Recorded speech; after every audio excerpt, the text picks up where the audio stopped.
Settings. Settings. Settings. Settings. Settings. Settings. So I realized I tend to drop my G's. I think I just did it right there. Anyways, I don't know.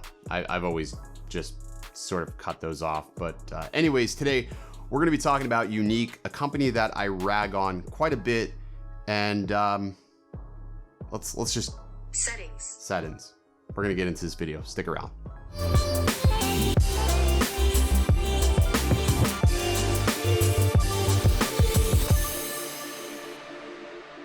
What's up and welcome back, everybody. My name is Original Dobo, and here on my channel I do drone and tech related content. So if that's at all interesting, you may want to go ahead and hit that subscribe button. So today we're going to be talking about Yuneec, somebody who I really have ragged on pretty heavily in the past, and it's not really fair that I've ragged on them, but it sort of is because they do it to themselves, and I'll explain all of this here in just a second. But I have owned and flown Yuneec products in the past. It's just I haven't been captivated by any of their product lines recently. Even with the Mantis line, I just haven't felt that there's really been anything at all interesting about this company that would sway me away from DJI or even Autel products.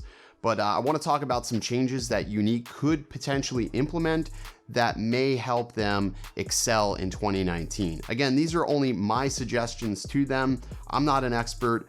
I don't make drones for a living, so I don't know what's going through their mind, but this is just sort of me as a consumer. If I had a voice of reason at Yuneec and said, hey guys, let's do this, this is what I would suggest.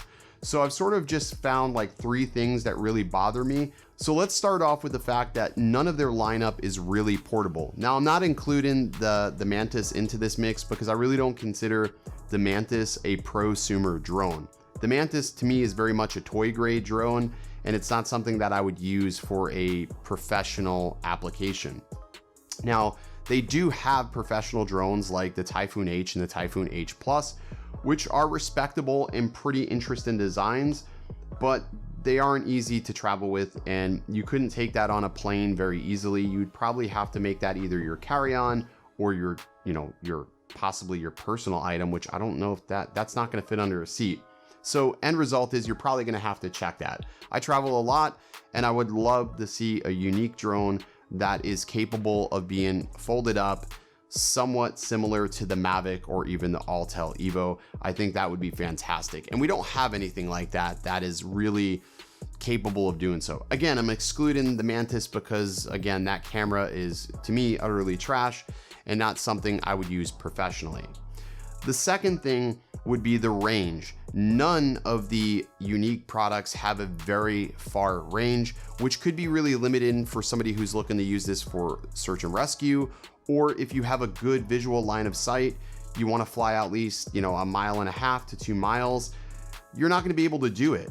And it's not even the fact of whether or not you would use that range, it's the fact that the transmission signal throughout the entire duration of your flight would be lag free and just solid. And that's not how any of these drones are. There's always some sort of intermittent breakup.